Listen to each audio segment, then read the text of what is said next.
We must have the best facilities and equipment in the world. We must have the best students who perform the best in the world. We must embrace the idea of excellence. Now, I know that this idea of high-stakes testing and measuring people around utilization of tests is something that just generated a lot of controversy. Let me give you my take on this as someone who's had to evaluate people who work for them for over 25 years. And this is it. First of all, I think that the perspective of all measures should be what is best for the children. What is the best system for the children?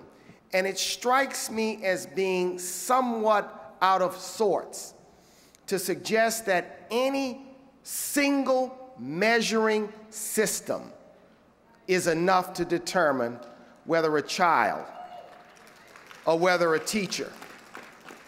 Now, that is not to say that there should never be or we should not utilize testing of a standardized nature. But imagine if we evaluated a baseball pitcher on his performance in a single game. Did you see Cliff Lee get blown out? Imagine if we evaluated a great musician only on not a concert, but on a single musical score performed at a single time on a single night. I urge you, when it comes to this, to offer the best thinking about what is the best system to evaluate the performance of our children. Because at the end of the day, the question is, are we ensuring that our children are ready for college, work, and life? Enter this debate. Be a part of this discussion. But I do think that in this area, we have to strive and collaborate and look for the best way and look for better ways to do it in the 21st century. The third E is equity.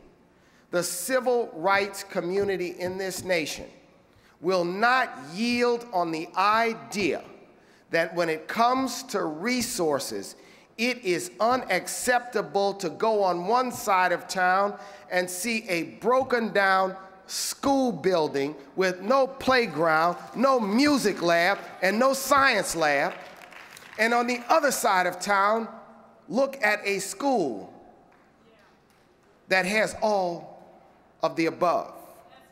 We must embrace the idea that there must be adequate resources and equal resources. The earliest battles that the civil rights movement fought in the 1940s were cases around equalization of teacher pay.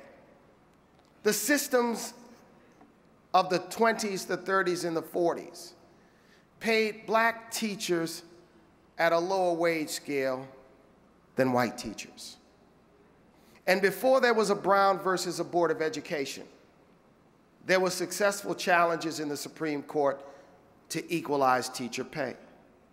We tend to forget that one of the things that spurred the challenges to the, quote, separate but unequal system of education was the fact that children at a white school had a school bus to travel to school, while children at a black school who had to go twice as far had to walk. And those practical comparisons spurred the thinking in this country, which led to the dismantling of legal segregation.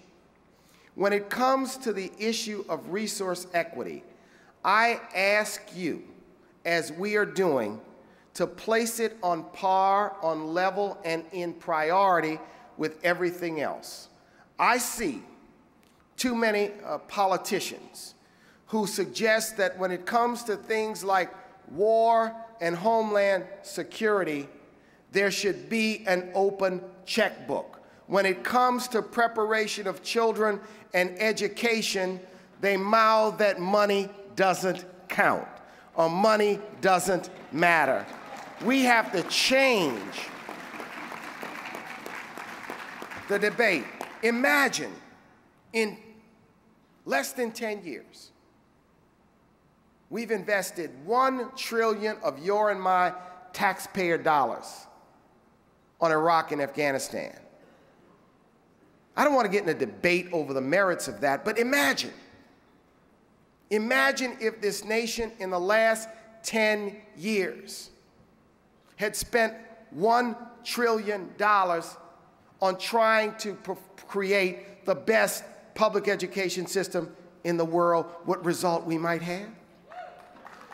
When it gets down to the future direction of this country, and when we move past November, when the large cries of how to balance the budget or how to eliminate the deficit come forward, our voices must be united that we want the preparation and education of our children to be the highest priority. And we need your voices on that. So expectation, excellence, and equity. 3 E's for a putting children first agenda for reform. We must put the interest of children first. We've got to discuss it. We've got to talk about it. We've got to understand that the objective and the outcome, that the necessity is what is best for our children. This nation is changing. I look at this audience, and I get the great opportunity to speak to so many audiences. But I look in this audience, and I see men and women. I see black people and white people and Latinos and Asians and Native Americans. I see baby boomers and echo boomers. I look in this audience, and you are what this nation is becoming. I look out in this audience, and I can see the future of this nation. You look at your classrooms, you look at the children you serve, and you see the workforce of the 21st century. You see the citizens of the 21st century, the scientists, the librarians, the teachers, the preachers, the congressmen, the presidents of the 21st century inside of your classroom. The debate that we're going to have, the crossroads that we are at, is not about yesterday, but it is indeed about tomorrow. It is important that the voice of teachers, and I offer you a collaborative alliance. I am bothered by the rhetoric in this nation that demonizes teachers. I am bothered by the rhetoric that demonizes anybody who wants to offer an idea for the future. Let us debate it, let us discuss it, let us fight about it. But we must create a different climate, and we must say to those that want to divide us, those that believe that demonization is the way, we must strike it at the heart and strike it down. So FEA, I want to congratulate your passion in your work. I want to thank Alfreda because she really gave the keynote this morning. She really gave the keynote this morning. And sir, I want to thank you and your team for all of your leadership. Expectations, excellence, and equity. The National Urban League is now at its 100th anniversary. We're 100 years young this year. And we serve the children in the after-school space that you teach in the school time space. We serve 250,000 children each year. So we know the challenges, we know the problems, we know the successes. We meet the parents, we meet the teachers, and we know the community. And our work will continue as we continue our mission of a civil rights organization that's not a think tank, not a do tank, not a think tank, not a think tank, not a talk tank, but a do tank. And we have embraced, very simply, for our education agenda, something very simple.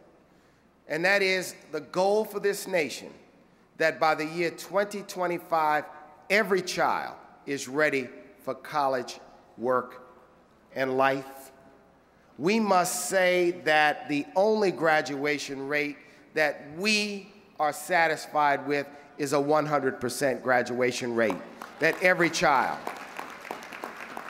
is ready for college, work, and life. So I close this morning by asking you to remember the words of the late great president of the early 1900s, who said, "It is not the critic who counts.